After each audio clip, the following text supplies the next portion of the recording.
Police જ્યારે એને લઈ જઈ રહી હતી ને ત્યારે પોલીસની આંખમાં પણ ધૂળ નાખીને ભાગી ગયો છે. હવે પકડાય ત્યારે જ સાચું કારણ ખબર પડે. બેટા સેજલ અને એના ઘરના બધા ઠીક તો છે ને? હા મમ્મી, એ લોકો તો ઠીક છે, પણ આ પહેલી વખત એવું બન્યું છે કે સેજલ એના પરિવારની પડખે ઊભી રહી શકી છે. યાદ છે ને મમ્મી, ટીમ એલા વખતે સેજલને રાજકોટ જવું પડ્યું હતું, પણ ઇન્કમ ટેક્સ વાળાઓના કારણે સારું છે કે સેજલને પપ્પાએ ઓફિસમાંથી કાઢી મૂકી છે. એ જ બહાને મારા અને સેજલની વચ્ચે ઝઘડા ઓછા થઈ ગયા છે અને હું અને સેજલ એકબીજા સાથે વધુ સમય પસાર કરી શકીએ છીએ. એમ તો પછી એક કામ કરને ભાઈ, તું ત્યાં જ જઈને રહે, ઘર જમાઈ બની જા ત્યાંનો. એટલે શું છે કે 24 કલાક તમે લોકો એકબીજાની નજર સામે રહેશો, જોઈએ એટલી વાતો કરે રાખજો પછી નોન સ્ટોપ. એમ તો પછી સમાજમાં તમારે બહુ નીચા જોણું નહીં થાય પપ્પા? નહીં, લોકો તો વાતો કરશે ને કે હાય હાય હાય હાય માસુક સંઘવીનો દીકરો ઘર જમાઈ બનીને રહે છે, અને એ પણ એક ચા વાળા સસરાને ત્યાં.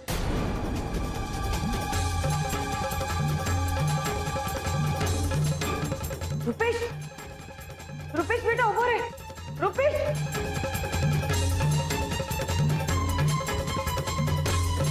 લડાવો, હજી લાડ લડાવો કુંવરને, કાલાવાલા કરો.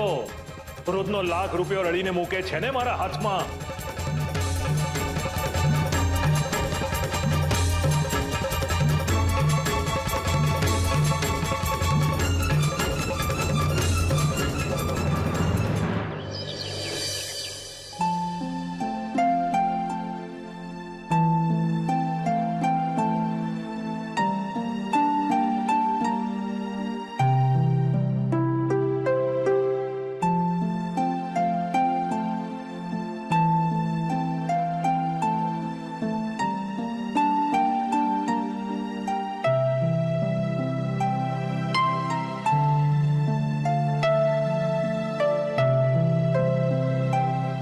એટલે પપ્પા આખી રાત આમ જ સૂતા હતા? હે ભગવાન! પપ્પા, પપ્પા, પપ્પા. જાગી બેટા. હા પપ્પા, આઈ એમ સોરી પપ્પા. મારા કારણે તમારે આખી રાત આમ જ બેસી રહેવું પડ્યું ને. પણ પપ્પા, તમારે મને જગાડવી હતી ને. અરે વાંધો નહીં બેટા. હા પપ્પા, તમે ચા પીશો મારા હાથની? નહીં નહીં, એની જરૂર નથી. પેલા મને એમ કે બરાબર તો છે ને? હા પપ્પા. ને તમે? જો મારી કિંજલ બરાબર હોય ને તો એના પપ્પા બરાબર જ હોય. ગુડ મોર્નિંગ પપ્પા. ગુડ મોર્નિંગ બેટા. કિંજલ કેમ છે તને હવે? સારું છે. અરે હા પપ્પા, ગુલાબ કહેવા આવ્યો હતો કે આપણા ટી સ્ટોલ પર આપણને મળવા માટે ખાસ મહેમાનો આવ્યા છે.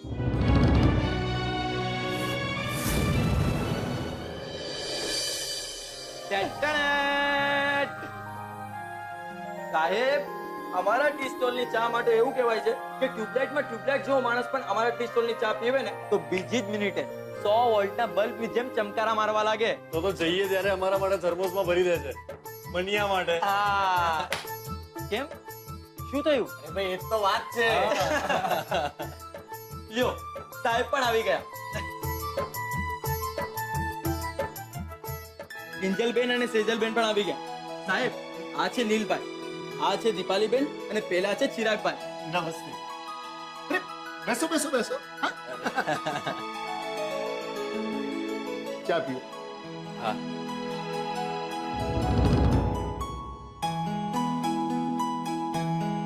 તમે લોકો તો પેલા પિક્ચરમાં હા હા એ છે. અરે અંકલ, જબરું તમે તો ઓળખી કાઢ્યા અમને. અને હા, સાંભળ્યું છે કે તમારું એક નવું પિક્ચર આવી રહ્યું છે. શું થયું? અરે શું થયું એટલે આ તમારા પિક્ચરનું નામ પૂછી રહી છે. શું થયું? ઓ નહીં, ખરેખર સરસ નામ છે.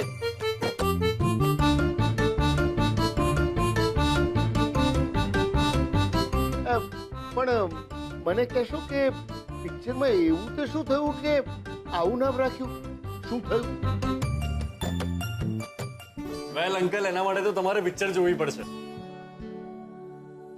જો અત્યારે અમે ઘણી બધી જગ્યાએ જઈને ફિલ્મને પ્રમોટ કરી રહ્યા છીએ અને બધાને એક સવાલ પૂછી રહ્યા છીએ કે તમારી લાઈફમાં સ્મરણ શક્તિનું મહત્વ કેટલું? તો અંકલ, તમારી લાઈફમાં કેટલું? ભાઈ, મારી વાત કરું ને તો થોડા દિવસો પહેલા હું બધી વાતો ભૂલવા લાગેલો.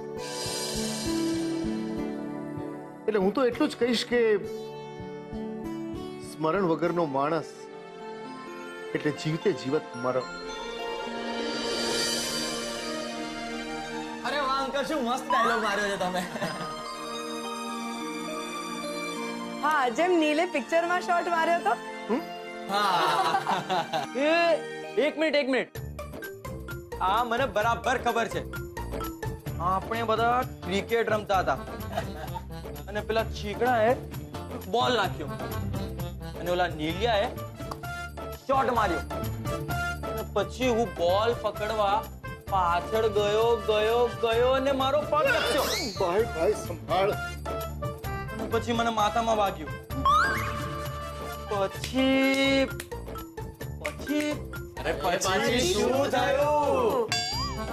શું થયું? પછી તો જાનુ ચીકુ ઓ તારીની, બરાબર બોલ્યો ને? અરે ભાઈ, રહેવા દે એ બધું તને ના ફાવે. એ તો અમારા મનિયાને જ ફાવે. શું કહે છે દીપાલી? એકદમ સાચી વાત છે. એક મિનિટ મને એ ના સમજાયું કે આ બધું શું થયું. એ જ તો હું કહી રહ્યો છું. જો તમારે સમજવું હોય તો તમારા નજીકના સિનેમા ઘરમાં જતા રહો. અરે પણ શું?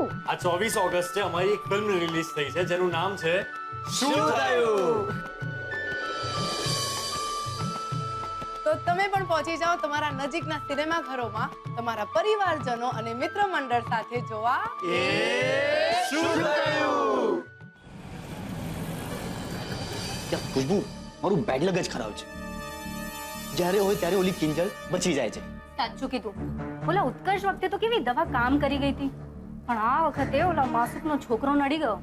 અરે આ વખતે તો મને મારી સગી માં નડી ગઈ છે. શું જરૂર હતું પોલીસને બોલાવી લાવવાની? પણ ના, એટલે સુશાંતની બેગમાં મારો પાસપોર્ટ રહી ગયો છે ને બેગ પોલીસ સ્ટેશનમાં છે.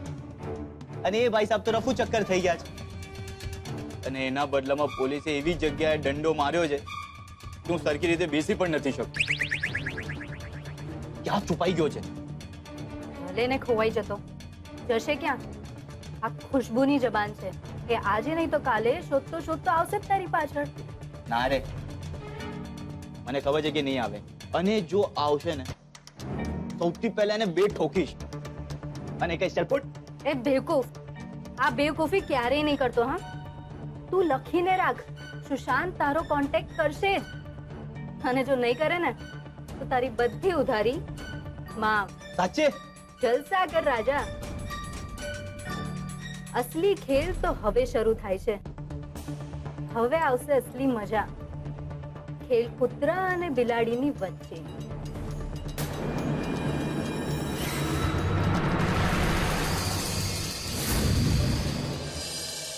बा अदब, बा मुलाइजा,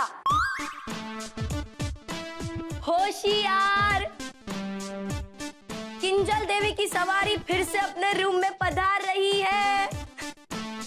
बस करने दीजिए. હું શું કામ બસ કરું?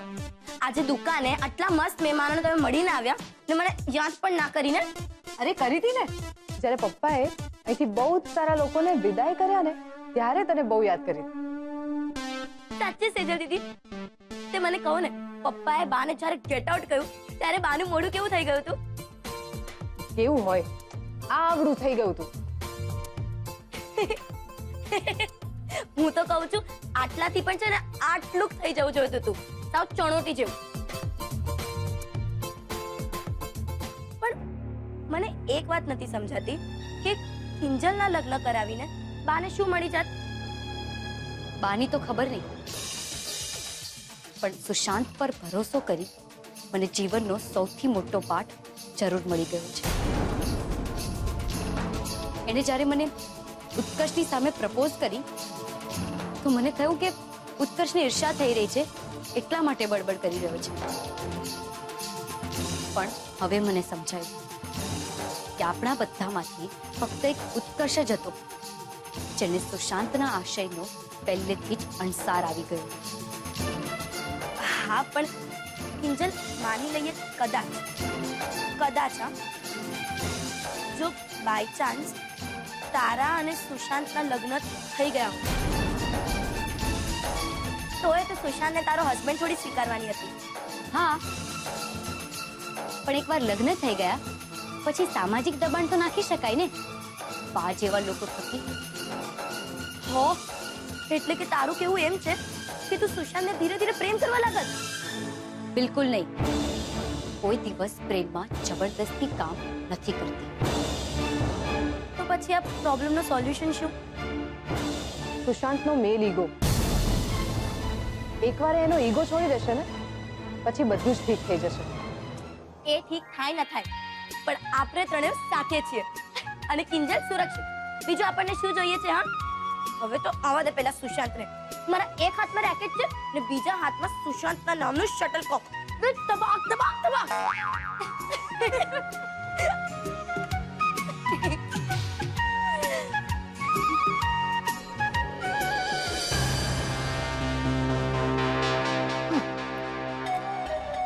શું કહું છું રગલા? આમ બાર કંઈક આમ બરાબર દેખાતું નથી. કોણ ગયું કોણ આવ્યું કાંઈ હરખું દેખાતું જ નથી. એમને એક કામ કરો બા, કઈ દેખાશે નહીં. અહીંયા આવો, બેસો મારી પાસે બેસો. હા, બેસો. હા, આ તો એમ જ હવે જોતી હતી. જરાક આમ મને જોઈ આવવાનું મન થયું કે ઉડતી ઉડતી કોક ખબર મળી જાય. અરે માસુકભાઈ ને કહેવામાં કામ લાગે ને, તારું કામ થઈ જાય. બાકી મારા આટું નહીં હો, મારે હું તોય. ના ના, તમારે શું હોય બા? હે, એમે તમે છો કર્યું પાન ને આજકાલ રજડતું પાન. કારણ કે જુઓ ને, ભલે મોટા ભાઈના ઘરે નાત બારનું પાટિયું નથી લાગ્યું, પણ મોટા ભાઈએ એમના ઘરે નહીં આવવાનો થપ્પો તમારી ઉપર તો લગાડી દીધો ને બા.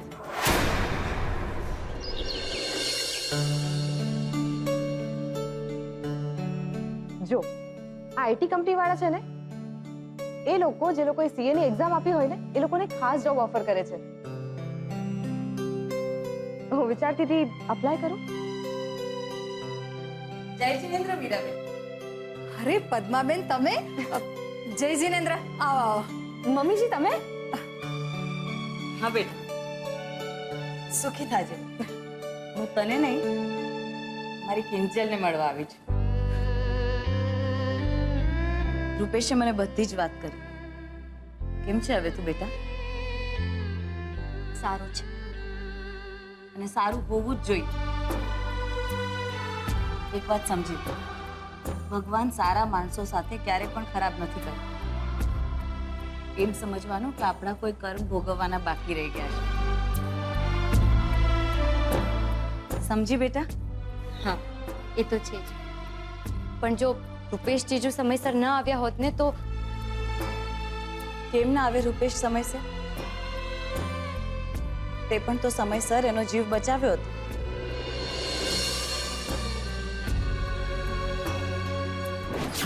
રૂપેશ! ઉત્કર્ષ, તું જલ્દીથી આવ અમારા ટી સ્ટોલ પર. ઉત્કર્ષ, લે આ મીઠાવાળું પાણી. જલ્દીથી એને પીવડાવી દે. બધી જ દવા બહાર નીકળી જશે. તો હવે રૂપેશની પણ તો ફરજ બને જ છે ને. તમે બેસો ને પદ્માબેન. અને સેજલ, જાતો બેટા ચા નાસ્તાની વ્યવસ્થા કરતો. ના ના, એ બધાની કોઈ જરૂર નથી. સેજલ બેટા, રહેવા દે. મીરાબેન, મારે તમારા સાથે બીજી એક વાત કરવી છે.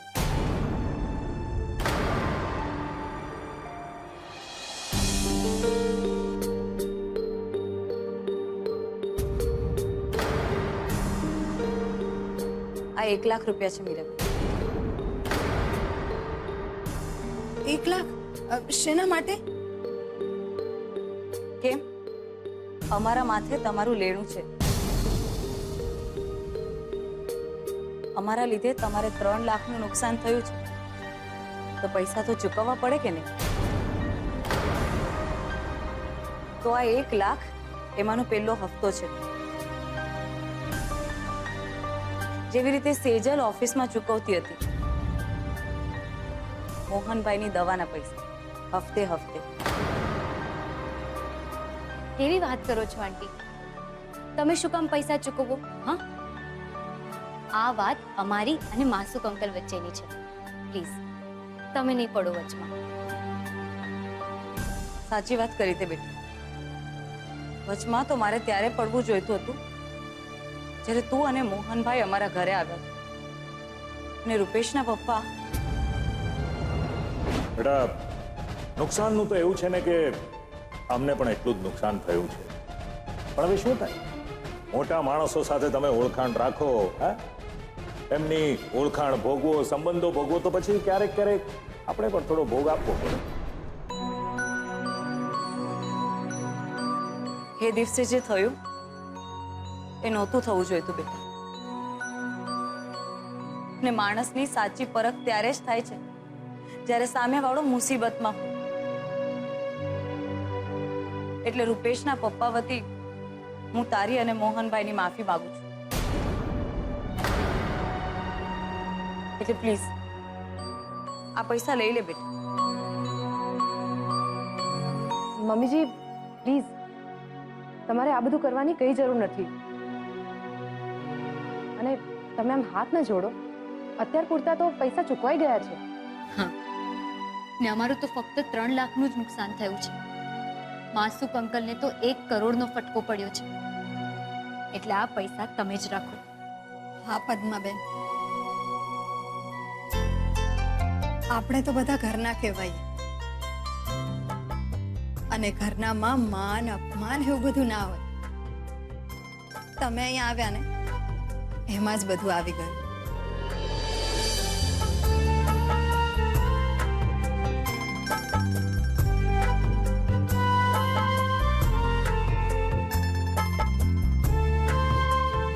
સારું, આ પૈસા હમણાં તો હું મારી પાસે રાખું છું, પણ આ પૈસા મારી પાસે તમારા બનીને જ રહેશે.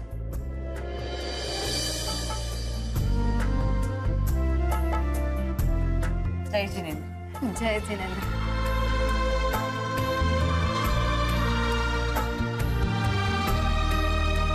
ખરેખર છે જ બહુ સારા સાસુ મળ્યા છે તને.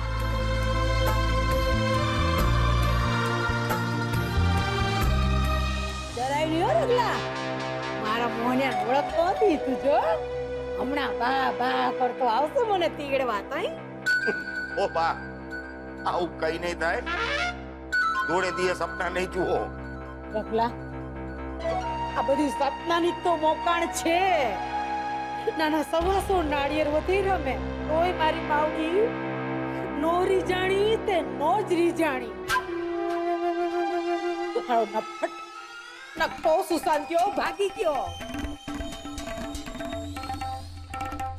અને મારું અમેરિકાનું સપનું તોડીને ભાંગીને ભૂકો કરતો ગયો. હા, એવું કઈ નહીં થાય. કઈ નથી. અરે એવું જ છે રગલા, એવું જ છે. આ તારી બુદ્ધિશાળી બૈરી. શું જરૂર હતી પોલીસ ચોકીએ જવાની? કે જોઈ મને. કેમ બા? કિંજલ આપણી દીકરી નથી? અને સ્વયંનો વર પસંદ કરવાનો હક તો એક સ્ત્રીને રામાયણ મહાભારત કાળથી ચાલતો આવે છે.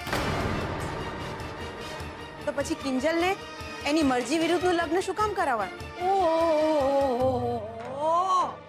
મહાજ્ઞાની માતા સરોજ આવ્યા ને કાય? આવ ભાઈ. એલી સરોજ, મોહનિયાએ એના ઘરનો દરવાજો મને બતાવી દીધો. એનો અર્થ ઈ નથી કે તું મને તારા પગની નીચે દબાવીને રાખ. સમજીને?